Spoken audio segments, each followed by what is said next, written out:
Mən çox təəssüf edirəm ki, bu aksiyada iştirak edə bilməyəcəm. Yəni ki, keçən dəfə mən gənc olmasam da, mən 38 yaşım var, çoxlarınızdan 15 yaş böyüyəm.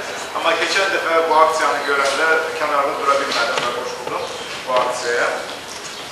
Təəssüf ki, bu dəfə burada ola bilməyəcəm, Bakıda ola bilməyəcəm. Ayın 10-da deməli, mən Amerika Dövlət Departamentində, Kongresində, Senatında, Vaşinqtondakı başqa təşkilatlarda müxtəlif görüşlər edəcəm. Yəni ki, demək istədiyim əsas söz odur ki, burada hər hansı bir, tutaq ki, zorakılıq istifadə olunsa polis tərəfindən sizə qarşı və ya hər hansı bir ədalətsiz rəftar, bunların hamısını bilin ki, beynəlxalq ictimaiyyətə o cümlədən mən də çox ürək yanğısı ilə çatdıracağım. Heç kəs məncə narahat olmamalıdır ki, hər hansı bir ixtişaş olar, hər hansı bir problem olar. Əslində mənə elə gəlir bu hadisələr həm də hakimiyyətin bir növ qorxaq təbiətini üzə çıxardır.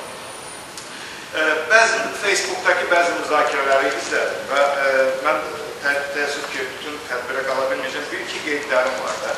Bəzi insanlar dedi ki, aksiya səssiz keçsin, bəziləri dedi ki, sadəcə duraq, susaq orada, nişanələr.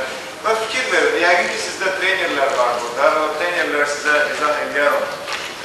Hansı etirazçını daha yaxşı, daha rahat yaxalamaq olar? Üstündə hər hansı bir fiziki nişanəsi olanı, yoxsa bir səslə etiraz edirlər. Səs belə bir şeydir ki, bir məqamdır, bir saniyəli bir şeydir. Deməli, fitə basmaq, hər hansı bir etiraz səsini qaldırmaq, onu elədiniz də siz sərbəst adamsınız. Amma üstünüzdə hər hansı bir etiraz nişanəsi daşıyanda polis sizi daha tez, necə deyirlər, identifikasiya edib. Biz onları ikinci hissədə müzakirə edirik. Çünki orada çox fərqli fikirlər var. Biz burada bu formaya görə deyik ki, biz hərə nə istir elə bilər, özünün ağlı var, özünün fikirləri var. Amma bizim burada əsas bu forumun rəsmi hissəsində çıxışlar məhz qeyri-zorakılığa yox. Təbii ki, söhbət qeyri-zorakılığa yox. Heç kəs zoraki aksiya çağırıla da bilməz. Prinsipcə bu ağılsızlıqdır. Zoraki aksiyanın keçirilməsi ümumiyyətlə ağılsızlıqdır. Bu hazırda bir çox qruplarda bundan çağırışlar var. Ona görə biz bu məsuliyyəti hiss elədik və bu gənclər təşkilatların rəhbərləri, hərəkat rəhbərləri, üzvlər bura yığıldı ki, məhz öz fikrimizi, öz mövqeyimizi ortaya qoyuruq. Əsas odur ki, etiraz eşidilsin. Etiraz eşidilmirsə, görülmürsə, bilin, bunun haqqında yazacaqlar, bunun haqqında televiziya Gül bayramı haqqında. Bizim də ona Qul bayramı deyilik, başqa bayramı deyilik. O Qul bayramını televizorda göstərəcəklər. Televizorda əgər deməli, səslər eşidilməsə, etirazçı kütlə görünməsə, bu artıq o deməkdir ki, o etiraz bilinməyəcək. Siz biləcəksiniz, YouTube-da biləcəklər, cəmiyyət bilməyəcək. Televizorda heç bir halda göstərir. Yox, baxın, 1 may aksiyasını məsələn ATV göstərdi, hansısa kanal göstərdi. Yəni tam yan keçə bilməzlər. Əgər etiraz baş tutursa, onu tamamilə vaz keçə bilməzlər. Yəni, nəysə, hər halda Gənclər Birliklərinin öz işləridir və mən bu işdən uğur arzulayıram. Bu çox vacib təşəbbüs və Azərbaycanda yeni bir dalğa əmələ gəlir, ictimai etiraz dalğası.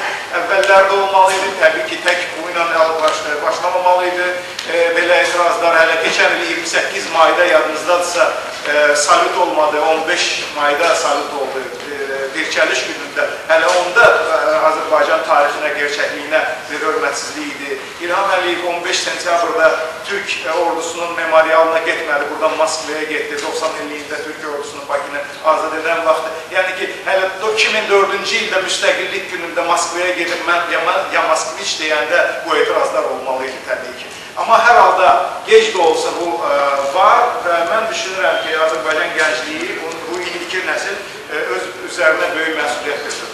Məndən nə lazımdırsa, biz şəxs kimi, fərd kimi biz deməli, Erkin bəylə bir təşkilatdayıq, Respublika Alternativ İctimai Birliyində nə yardım, nə məsləhət, nə dəstək lazımdırsa ictimai işlərin təşkili həmişə hazırıq və xüsusilə bu hadisə ilə bağlı Vaşinqtona kimə nə deməyə sözümüz varsa həmişə hazırıq.